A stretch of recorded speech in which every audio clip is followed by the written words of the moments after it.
This video is sponsored by Card Kingdom. Go to the link in the description below so they know that I sent you.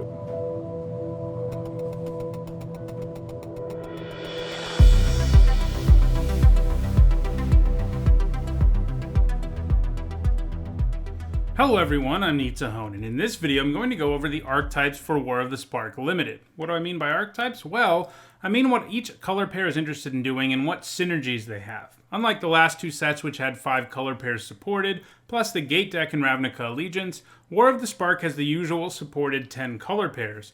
In this video I'm going to look at all of them.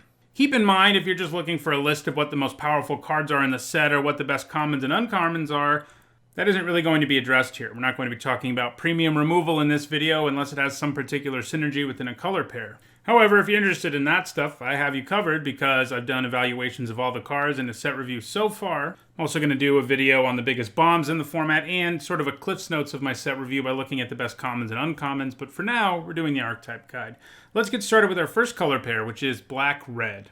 Black-red sort of has two things going on, but they are related things, and those are Amass and Sacrifice. So we've got 2 signpost uncommons here. One of them is Mayhem Devil, which is pretty awesome. If a player sacrifices things, you get to do 1 damage to any target. That's very powerful. Angrath, meanwhile, makes Amass creatures. He makes armies, and then he can give all your creatures menace. So how do these two things relate? Well, this particular color pair with Amass seems to be the most interested in not like building up a huge Amass creature, but making Amass tokens and then sacrificing them. It doesn't really seem to be interested in making them huge, as we're going to see other color pairs are interested in that. But here, there's so many different ways to sacrifice things and so many ways to amass. I think what we're doing here mostly is amassing and sacrificing. So let's look at the ways we can sacrifice things at common and uncommon in black and red. So, of course, we've got Mayhem Devil, who has synergy with sacrificing. There's Spark Harvest. And keep in mind, by the way, you can sacrifice Planeswalkers here, too. That is going to come up. There are lots of Planeswalkers in this set. In Planeswalkers who also make creature tokens, like Angrath, you can actually sacrifice 3 times, essentially, because he makes the 2 Amass army tokens, and then he can sacrifice himself. So for repeatable sacrifice effects, like Spark Reaper, that's going to be particularly attractive. Spark Reaper drawing you cards and gaining you life is a pretty great way to use up those Amass tokens. On-Crop Invader, meanwhile, can sacrifice creatures to increase its power. Devouring Hellion can eat a bunch of things when it comes into play to increase its power and toughness permanently with +1/+1 counters. Banefire is a powerful removal spell, assuming, sacrificing isn't a real cost for you, and ideally it's not in this deck. Obnixilis, the Hate Twisted, doesn't technically say sacrifice on him, but I think the idea of destroying your own creature with his -2 and getting to draw 2 cards off of that is pretty good. So you're essentially sacrificing a creature to draw 2 cards, which is a great deal, especially if it's an Amass creature. There's also Dreadmalkin, who is a menace creature who can also make itself larger by sacrificing things to itself and permanently with +1/+1 counters. So what do we want to be sacrificing in black-red? Well, there's Angrath, who, as I said, for a lot of these effects can be sacrificed sort of 3 times. He can make 2 army tokens. You sacrifice each of them to some effect, and then he can be sacrificed once he has 1 loyalty, and he's not as useful. Granted, his menace might be useful, but the fact of the matter is you can sacrifice him or things he makes 3 times, which is some serious card advantage. There's also stuff like Dreadhorde Twins, a creature that comes into play that also makes a creature. So this creature gives you 2 things you can potentially sacrifice if that's what you want to do. Obviously, even though this color pair is about sacrificing, you're not supposed to be sacrificing 100% of the time. You can just get a lot of value out of it in this color pair. Grim Initiate, when it dies, it amasses, so it also gives you 2 bodies for the price of 1. Invading Manticore, same thing. It brings 2 creatures for the price of 1. There's Tybalt, Rakish Instigator, whose devil tokens can be good to sacrifice because they do damage to stuff, and because you can sacrifice him too to a lot of these effects. Again, he's a Planeswalker, so he can be sacrificed. Herald of the Dreadhorde, when it dies, it makes an Amass token. Lazotep Reaver, when it comes into play, it makes an Amass token. Vizier of the Scorpion does the same thing, makes an Amass token. There's also Vraska, Swarm's Eminence, who also makes 3 separate things you can sacrifice in the long run between the 2 creatures she makes and herself. So those are the kind of things you want to sacrifice, and we already saw the sacrifice synergies. Overall, it seems like you can get a lot of value out of sacrificing things in this format. I do think getting Mayhem Devil is going to be very central to this deck kind of going nuts. And that's a card I'm pretty excited to make a deck around at some point in this format because it reminds me a lot of Furnace Celebration, a really fun build around from Magic eons past. I think Mirrodin Besieged. So having a sacrifice build around as cool as that is something I'm looking forward to. Now let's look at the rares that are well suited to this deck. Well, there's Widespread Brutality, which makes Amass creatures. The interesting thing about it is it's more interested in probably you having as big of an army creature as possible, generally, because the bigger it is, the more stuff it's going to kill, right? So the dream here is to sort of amass 2 and put it on a 3/3 army and just nuke the whole board, and then you attack with your 5/5. That's going to be pretty powerful. But, you know, it's still technically, first of all, it's black-red, and second of all, it makes an amass token, and that is something you can get some value out of after the removal effect. Dreadhorde Butcher, obviously it's black-red, so it's well suited here, but it's a good thing to sacrifice because it does damage to things when it dies. Liliana's good everywhere, but she likes it when creatures die. She draws you a card when that happens, so she even gives you some extra bonus here on top of everything else she does. Bantu is going to be good everywhere too, but he likes to sacrifice things. Dreadhorde Invasion potentially gives you either a repeatable thing you can sacrifice every turn for value, or, you know, a larger and larger amass token.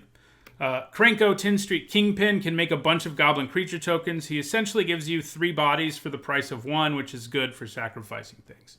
All right, so black-red is about amass, but it's a little more interested, it seems like, in sacrificing the creature tokens it can make and making sure you can make new armies over and over again that you can then sacrifice. Now we're going to move to another color pair that's all about amass, and that's blue-black. But in blue-black, it seems to be more about making as big of an amass token as possible, an army token as possible. Gleaming Overseer is a good indicator of that because it takes away the big downside that a lot of these amass things have, and that is, you know, if you put all these resources, granted it's not usually an entire card, but if you put all these resources into one creature and then your opponent bounces it for 2 mana, it's going to feel horrible. Gleaming Overseer makes sure both that these creatures are harder to block by giving them menace, and that they can't be targeted with things thanks to the hexproof it grants them. And in general, this color pair wants to make the creatures big and then grant them evasive abilities and then win the game with a big army. So the Amass payoffs here are, of course, Gleaming Overseer. There's also Eternal Skylord, which may just be the best one in the set. I think flying might actually be better than Menace and Hexproof. It's close, but obviously making your large army fly is awesome. Vizier of the Scorpion grants them Death Touch. And obviously, any card with Amass is kind of an Amass payoff. It's sort of a mechanic that feeds off of itself because you can get larger and larger creatures the more Amass you have going on. All 3 of these have Amass and also grant keyword abilities, but then there's stuff like Contentious Plan, which actually doesn't have Amass, but it has Proliferate, which also makes your zombie tokens bigger. Same thing with Flux Channeler, it makes them bigger. Same thing with Kyora's Dambreaker. So everything with Proliferate can add tokens on top of your armies, and that's a pretty good thing to have. Now let's look at the Amass. Well, we've got Toll of the Invasion, which isn't the greatest, but hey, it goes after an opponent's hand and it gives you a 1/1. Could be worse. Lazotep Reaver, we already saw it, but here you probably are putting it on a creature to make it even larger. Same thing with Herald of the Dreadhorde. Crushed Descent is one we haven't seen yet that has Amass on top of a counterspell. Lazotep Plating gives you another way of protecting your big army. It gives it hexproof until end of turn while also making it larger. I don't love Relentless Advance, but it does have Amass. Angrath, we just saw him too. He amasses, but he also gives everything Menace, which is also pretty good for your army. Now let's look at the rares well suited for blue-black. I mean, they're all pretty obvious ones. Enter the God Eternals, Amasses. It's a good card in any deck, but it's going to be really good at just sort of amassing and giving you a larger creature in addition to removal. Soul Diviner is really cool, and obviously it's blue-black, so it's well suited here. But you can obviously remove counters off of your armies and draw cards off of them, which is a really good feeling. Commence the Endgame comes with Amass. Dreadhorde Invasion, we already saw, does as well. So blue-black is interested more in probably going tall, essentially, with these army tokens. Black-red's more interested in using them as a repeatable resource. Now let's look at blue-red, which is also an Amass color pair, but it has some other stuff going on too. Blue-red, I'm calling, spells / Amass, and I think Invade the City is probably the best example of that. It's a spell payoff that amasses, and that's the great idea. We've also got something like Saheeli that's just a non-creature spell payoff, and by the way, in this format, that of course means Planeswalkers as well. And she's a really strong one. I mean, she can just churn out a bunch of servos and then make those servos into copies of whatever your best creature is, which is a pretty good feeling. But this color pair, I think it's less about Amass, but it has some Amass stuff going on and some spell stuff going on. Let's look at the other spell payoffs, which again, most of them include non-creature spells. So we have got Invade the City, which does not include all non-creature spells, just instants and sorceries. Saheeli, though, it's all non-creature spells. Augur of Bolas, it is instants and sorceries. If he can consistently draw you a card when he's a 2-mana 1/3, you're going to be pretty happy. Bond of Insight lets you return instants and sorceries to your hand. Flux Channeler, obviously it fits well with Invade the City because it likes non-creature spells and it proliferates to make your army bigger. Spellkeeper Weird lets you return spells from your graveyard. Burning Prophet, non-creature spells, not instants and sorceries. Gets +1/+0 until end of turn and scries when you cast non-creature spells. Cyclops Electromancer, again, it's instants and sorceries. It is kind of annoying that they weren't sort of uniform with what they did, but I get why they did it for the most part. But it is good to keep all of that in mind and not just read everything one way or the other because there's sort of a mix. Spellgorger Weird, a really strong common for building around just because it gets bigger and bigger. Narset Parter of Veils is better at drawing you cards the more non-creature spells that are in your deck. Sky Theater Strix gets bigger from non-creature spells. So those are the spell payoffs. Then there are Amass Spells. And these are both instants, or they're either instants or sorceries, and they amass, which fits well into this particular deck. You know, like Crushed Descent that we saw, Lazotep Plating, Relentless Advance. Other ones we haven't seen is Honor of the God Pharaoh, which is pretty good in this deck because it gives you a spell trigger, digs you deeper into your deck to maybe find more spells, and amasses. So what rares are well suited for this deck? Well, there's Rawl. He's a spell build around. He can copy spells. He does damage to your opponent when you cast spells. And for him, by spells, I mean instant or sorcery. God, Eternal Kefnet's going to be good everywhere. But this is where Kefnet's going to be best suited because she copies instant or sorcery spells, or he. I can't keep the gods' genders straight, as you may have seen from my set review videos. It's a struggle. But either way, Kefnet copies spells, instants, and sorcery specifically, and makes them cheaper. Commence the Endgame we already saw, but it's another amass thing that's also a spell, which is well suited for this deck. Finale of Promise is pretty much only going to be really good in this deck where you can potentially copy more than one spell, and you have more cheap spells maybe in this deck, and you can really go crazy with it. Dreadhorde Arcanist I have here, but it's not that easy to build around. You've got to increase its power and so forth to really get there with it. But it is technically an instant or sorcery build around. So those are the three color pairs that have some amass things going on. Now we're going to move into color pairs that are really interested in proliferate, starting with green-white. So our signpost uncommons here are really telling us, you've got Pledge of Unity, pumps your whole team, puts counters on them all, and gains you life. And Huatli's Raptor proliferates when it comes into play. So this color pair is really interested specifically in +1/+1 counters, but obviously Proliferate also works on Planeswalkers, which is some extra bonus. So let's look at the other +1/+1 counter payoffs, which largely is creatures with Proliferate, like Huatli's Raptor. And the great thing about this color pair is there are several cards that are just efficient cards that also happen to proliferate, like Huatli's Raptor, like Bloomhulk, who's a 4-mana 4/4 that happens to do it. Evolution Sage can do it repeatedly. Mowu is a +1/+1 counter payoff that does not have proliferate, but he likes it when they're put on him. He increases the counters put on him by 1 every time they're put on him. And his Planeswalker friend Jiang Yengu, also a Planeswalker that is a +1/+1 counter build around. It can fix your mana. That's the big thing. Plus, it also just puts counters on things, which is what this deck wants to do.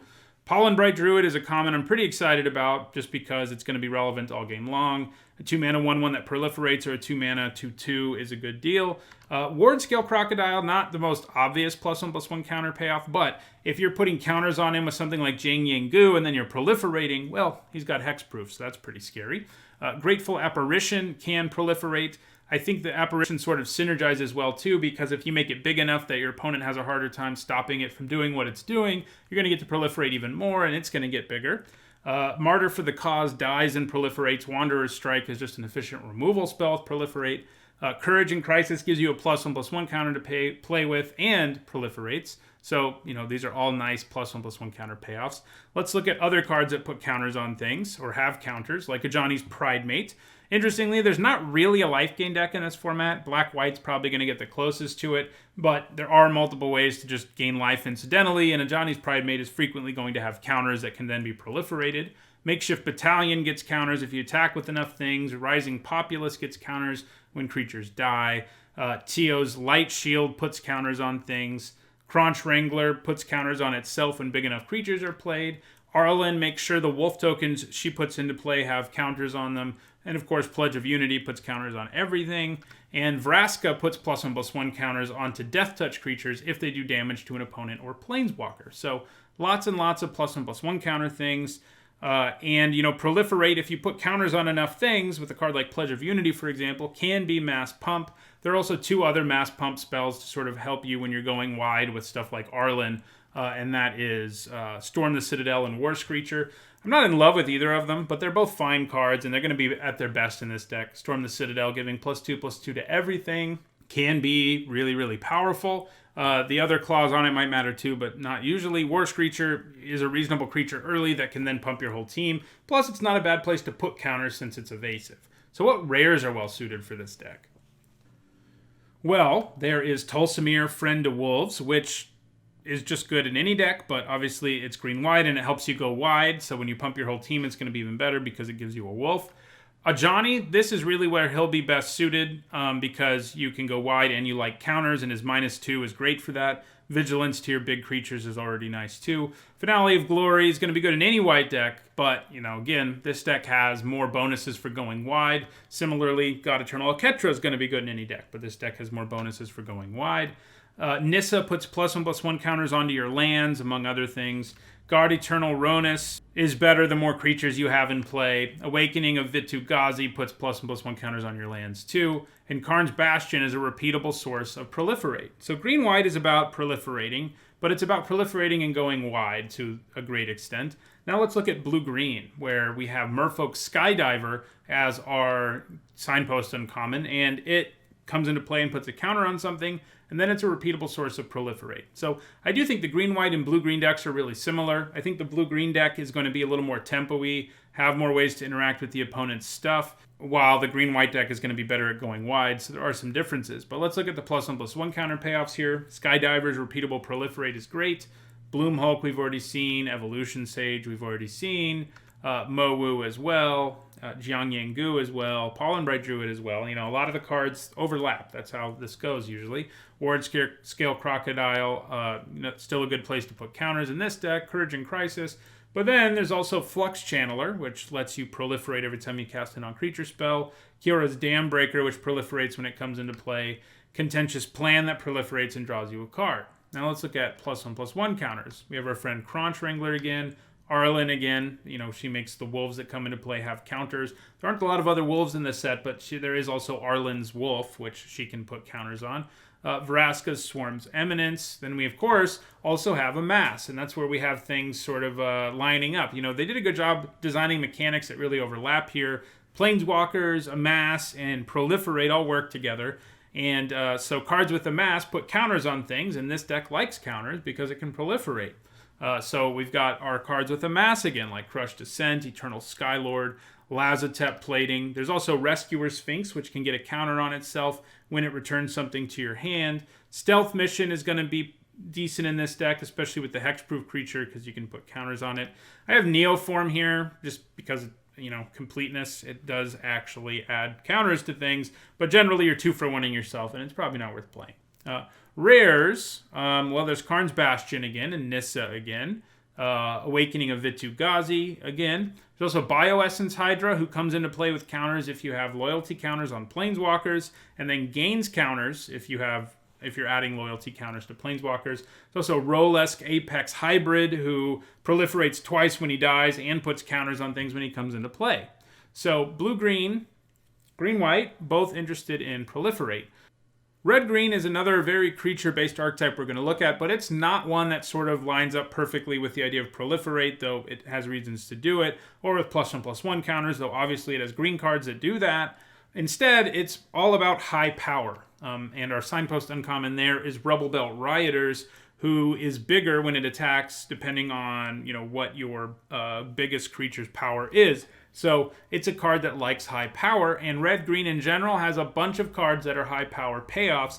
Obviously, you can make creatures power higher with +1/+1 counters, and red has access to +1/+1 counters, and so does green, but red doesn't have nearly as much as green does, for instance, or blue or white. So this deck isn't really a +1/+1 counter deck so much as just like a deck that wants to play creatures, especially with 4 or more power. Let me show you what I mean. So in terms of high power, we of course have Rebel Belt Rioters we just saw. Then there are cards like Bolt Bend that specifically look at whether you have a creature with power 4 or greater. There are several of these. It's only 1 red mana if you can do that, and in that case, you can redirect a removal spell, which is pretty sweet. There's Turret Ogre, who when it comes into play does 2 to each opponent if you have another big creature in play. Plus, it's nice because it also has 4 power, so even if you're not getting the 2 damage out of it when you play it, you could decrease the cost of a future Bolt Bend, for example. There is Band Together, which does more damage, obviously, the higher power your creatures have. There's Challenger Troll, who's awesome and hard to block all on his own, but then you also get the ability to make all your creatures with power 4 or greater, like Turret Ogre or Rebel Belt Riders if Challenger Troll is in play. They can only be blocked by 1 creature, which makes it a lot harder to kill them. Crunch Wrangler loves it when big creatures come into play. He puts counters on himself when he does. Domri's Ambush does damage equal to power on a creature and adds a counter to them. Kiora may be a blue-green card, a blue-green hybrid card, but it's actually better suited in this deck. The blue-green deck has big creatures, sure, but I think the blue-green deck will be making creatures bigger with plus and plus 1 counters a lot of the time. And if that's how you're doing it, a creature isn't going to come into play with 4 or greater power. It's going to eventually get that big. Whereas this deck wants to be playing a bunch of creatures with 4 or more power in it for things like Turret Ogre, Bolt Bend, Challenger Troll, and the other cards that we see here. So what are some cards with high power that are well suited to this deck? Well, our friend Wardscale Crocodile is here again. I do think it's better in the plus and plus 1 counter heavier decks just because of the fact that it's got hexproof, and making it bigger is going to make it a real nightmare for your opponent because they can only kill it in combat. There's Chain Whip Cyclops, who I think has a useful ability late for making things unblockable. Making something unable to block, while also just having high power, the 4 power himself. Goblin Assault Team gives you 4 power and maybe helps you make something else have 4 power with the counter. Raging Crunch is a nice aggressive creature in general that can attack with other creatures only, and it's got 4 power and only 3 mana. Bloom Hulk, it's got 4 power plus Proliferate. Primordial Worm, it's got well more than 4 power. Thundering Ceratok, another 4 power creature, also likes high power in a way because trample's better the more power you have, right? Invading Manticore, also another 4 power creature. So what rares are well suited to this deck? Well, Ronus actually specifically checks for creatures' power. So the higher your creature's power is, the more devastating it'll be when you play Ronus. Obviously, Ronus is just good anyway. Domri, Anarch of Bolas, is obviously the red-green, planeswalker in this set, the rare one. So he's got the right colors, but he also raises all of your creatures' power, making them all better with all those power-increasing cards, in addition to helping you ramp, which obviously you want to do if you're playing some bigger creatures. Plus, he's also got a fight effect, which makes sure that your creatures it makes you want to have creatures, that is, with high power who can fight against your opponents. So red-green is all about high power. It's sort of a more mid-rangey creature deck that wants to play big creatures and get value out of them. Now let's move to red-white, which is a much faster aggro deck. So in red-white, our signpost uncommon is 10th District Legionnaire, who, got great aggressive stats as a 2-mana 2/2 with haste. Then, if you target it with something, essentially it has heroic, it gets a counter and you get to scry 1. So everything about this color pair is about attacking. There are several cards in this set that are at their best when you're attacking. And that's how you know this deck is like an all-out aggro deck that wants to win quickly. So let's look at what I mean by that. So first, there's, of course, the Legionnaire, who you want to be attacking with a powerful trigger like that because you can get big bonuses out of the fact that you target it with a combat trick, for example, and that means you want to be attacking with it. In general, all combat tricks mean you want to be attacking with them. You can use them defensively, but they're usually more devastating when you're on offense. There's also Nahiri, who gives your creatures first strike, but only on your turn. There's also Summit, who only gives creatures haste, which is a keyword that only matters on your turn and can pump creatures, and so that's always nice too. Blind Blast is the kind of card, if you have cards that can make creatures unable to block, they tend to be pretty powerful because oftentimes your opponent has like one creature who's a really good blocker, and if you get that out of the way, suddenly the best your opponent can do is trade. I mean, Blind Blast isn't incredible at that, but obviously that's an effect that's better when you're the attacker. On-Crop Invader has first strike only when it's your turn, which means you need to be turning it sideways. Leaving it back doesn't really matter most of the time. Chain Whip Cyclops gives us another unblockable effect. Goblin Assault Team is obviously way better attacking usually because it hits hard and worse at blocking. So there's that. Then there are combat tricks like Samet's Sprint, which is obviously really good with the Legionnaire, but in general, again, makes you want to be attacking. It also gives creatures haste. Battlefield Promotion, another combat trick. Law, Rune Enforcer, you can use it defensively or offensively, but getting blockers out of the way is great with it. Pouncing Lynx, another creature that only has first strike on your turn. Bond of Discipline, a card that will be really swingy when you cast it on your turn, but obviously it's kind of terrible unless you're the beatdown deck. I can see a lot of times where this deck sort of curves out on 2, 3, 4, plays a Bond of Discipline on turn 5, and the game is basically over. There's also Bond of Passion, which is a little bit expensive, but it has a similar effect. You know, stealing a creature, damaging something can often lead to a huge blowout, and that's what it's going to do. Makeshift Battalion wants you to be attacking so that it gets bigger. So this is an aggro deck. Rares that are well suited, well, we've got Feather, who really likes it when you cast combat tricks on your creatures. She gives them back to you, essentially. And we've got Krenko, who, when he attacks, gives you counters and makes more creatures. So next up, we have the blue-white color pair, which is pretty traditional this time around. It's a blue-white Skies deck. Our signpost uncommon is Elite Guard Mage, who has flying. Just a great card in general because it draws you a card, gains you life. It's just a really great card. I did think initially that this color pair was going to have more blinking in it, as blue-white often does. That is, you know, making your creature leave play, come back into play to get a triggered ability. But it's not really a strong theme. We're going to see a couple cards that do that, but for the most part, it just seems to be a Skies deck where you have a bunch of flyers and you have a bunch of cards that can lock down the ground. You have a bit of tempo going on, but there doesn't seem to be either enough cards with enter the battlefield abilities like the Guard Mage, or enough ways to blink or bounce things for that to be a huge part of the deck. Though I would say if you get some Elite Guard Mages, having those things is probably a good idea because its enter the battlefield trigger is so good. So first, let's look at all the flyers at common and uncommon in blue-white. It's, of course, where we have the most flyers, as is often the case. We've got things like Enforcer Griffin, which is nothing special, but it can certainly do the job in the air. Sunblade Angel, which has a bunch of keyword abilities, but is kind of undersized. Trusted Pegasus, which can give other things flying. Our friend War Screecher, which can attack in the air, but also pump your whole team. There's Thunder Drake, who can get bigger if you play enough spells in your turn. Sky Theater Strix, who likes it when you play non-creature spells. Rescuer Sphinx, this is one of the cards you can use to return a permanent to your hand from the battlefield. You can also use that to reset Planeswalker loyalty for what that's worth. I think overall, Rescuer Sphinx will have a lot of utility in this color pair, because it can bounce your blue-white signpost uncommon, among other things. Aven Eternal is one of the other Enter the Battlefield abilities, but it's not a very exciting one. Obviously, I mean, just amass one. You know, it is value, but it's nothing insane. There's also Rally of Wings, which is really the only, flyer build-around. Like, in general, this color pair has a lot of flyers. That's where Rally of Wings is going to be at its best. It's going to be in this deck. Giving your whole team, or a lot of it, +2/+2 is great. So, this is the deck for it. I think if you can get, 10 flyers, having a couple of Rally of Wings is going to be pretty great and a good way to just end games. So how do you lock down the ground so that your opponent isn't just killing you on the ground while you're attacking them in the air? Well, there are lots of ways to do that. In the later game, you have something like Bulwark Giant who can come down, stabilize your life total, and block a lot of stuff. You've also got Ironclan Krovod for the, sort of mid part of the game, and it can block pretty effectively. Teo's Light Shield I like in this deck because it can both block kind of okay on the ground and make one of your flyers bigger, which is always great. Teo, the Shield Mage, can make a couple bodies to block. I don't love him overall, but if there's a home for him, it could be here. Wall of Runes has some pretty decent defensive stats for 1 mana, and having Scry 1 doesn't hurt. Lets you sort of dig for a flyer, maybe. You also have Ashiok Skulker, who can block okay, and in the late game become a mana sink that can also basically have flying. It becomes unblockable. So that's all blue-white's about.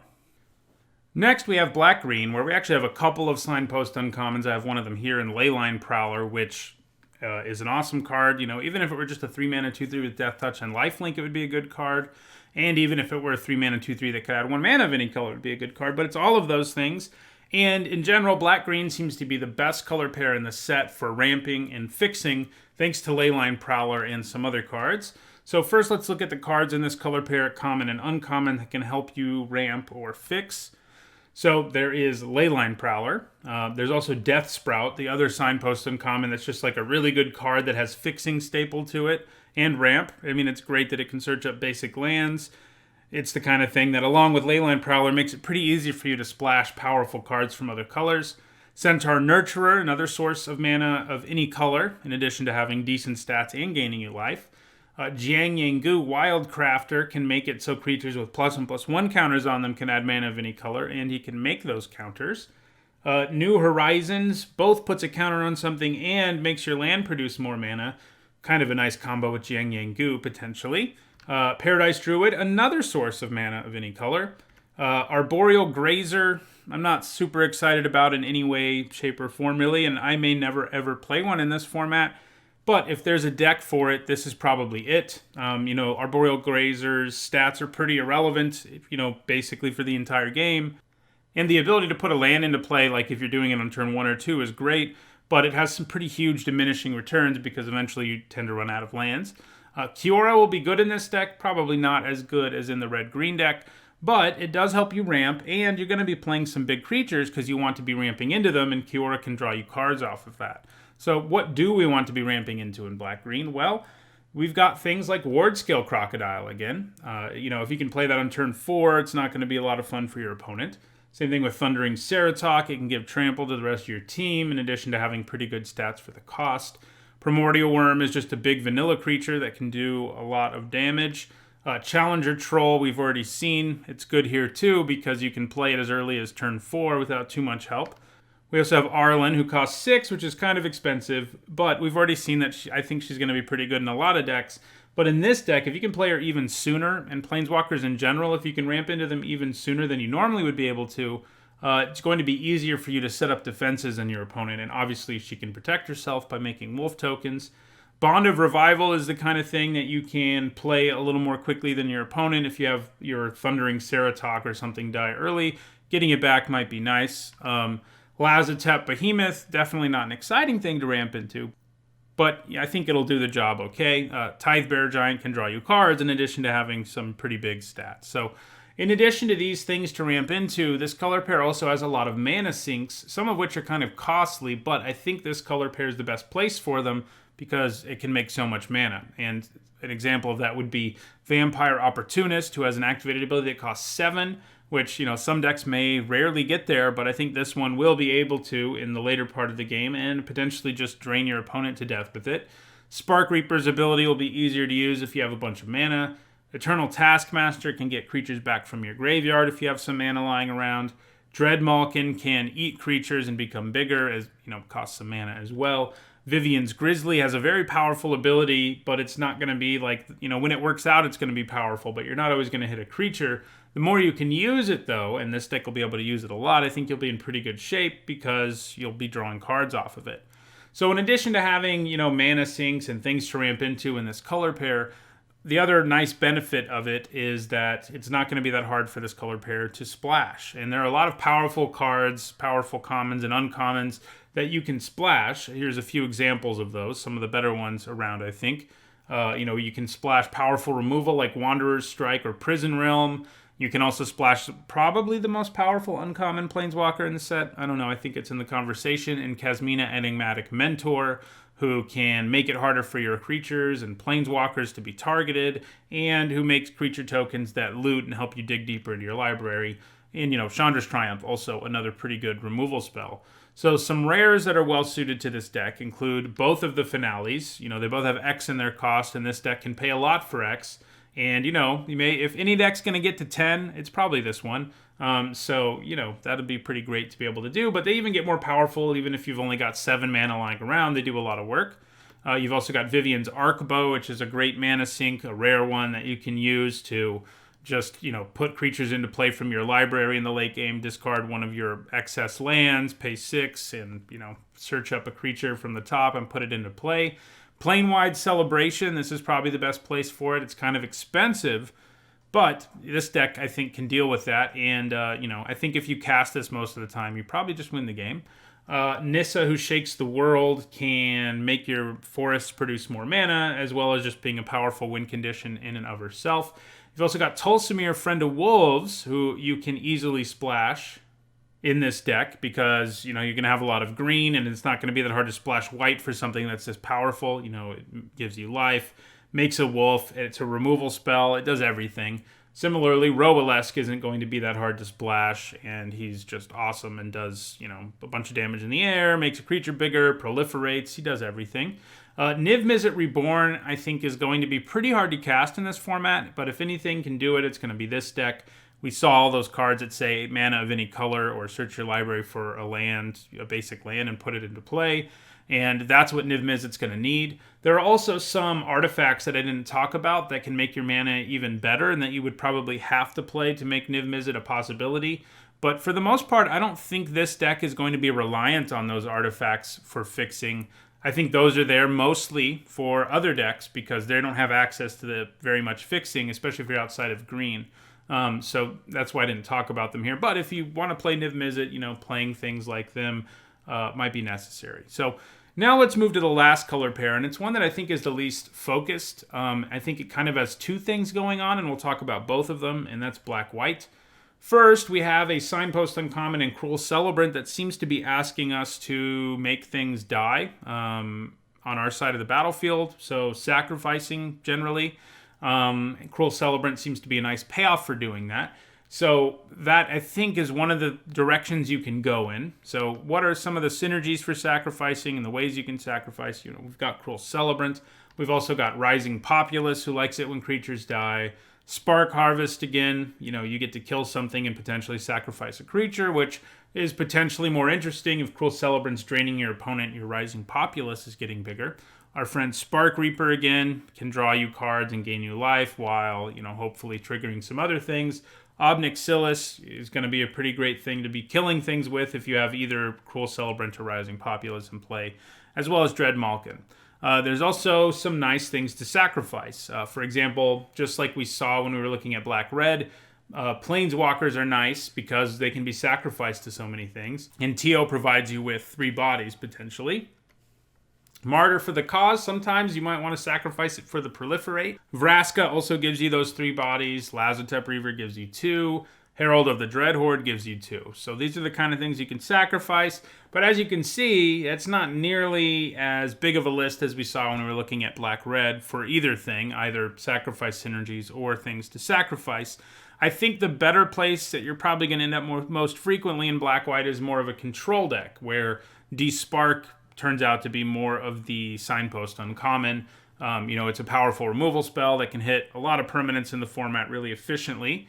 And this color pair has a huge amount of removal. We've got things like Bleeding Edge, Obnixilis' Cruelty. These are 2 of the best cards in the set, and they're great removal spells. Sorin's Thirst, another very good removal spell. Wanderer's Strike, The Wanderer, who can act as a removal spell. Divine Arrow, which can kill attacking or blocking creatures. Despark. Kaya, who can hopefully kill 2 creatures. Prison Realm, which takes care of pretty much anything. And Liliana's Triumph. These edict effects are always sort of problematic. But if your deck has this much removal in it, you're going to thin out the board and be able to use Liliana's Triumph more effectively, a little more frequently. You do need to have a way to win the game, and I do think those are available as well in Black-White at lower rarities. You just have flyers like Enforcer Griffin. You've got a Johnny's Pridemate. This color pair is going to be the one that can gain life the best. There's not really a life gain deck in the format, but a Johnny's Pridemate likes it when you gain life. That's the closest you're going to get to a life gain deck, and this is a good color pair for it. It can get huge and become a win condition. Sunblade Angel is hard to block, hard to attack through, thanks to Vigilance, First Strike, and Flying, and Lifelink all combined together. Dread Malkin, if you put enough +1/+1 counters on it, can win you games. And Vampire Opportunist can win you games here too if you make the game go long enough with all of your removal. So that is the 10 color pairs in War of the Spark. This is where I expect to see them go. I'm really excited to play the new format. We're almost there. I've still got a couple more videos coming out about this new format, looking at the best commons and uncommons in the set, and this week's MTG Top 10 is going to look at my picks for the biggest bombs in the set. So if you want to make sure you catch that content going forward, don't forget to subscribe. If you enjoyed this video, don't forget to like it and share it so that others can enjoy it too. And thanks for watching.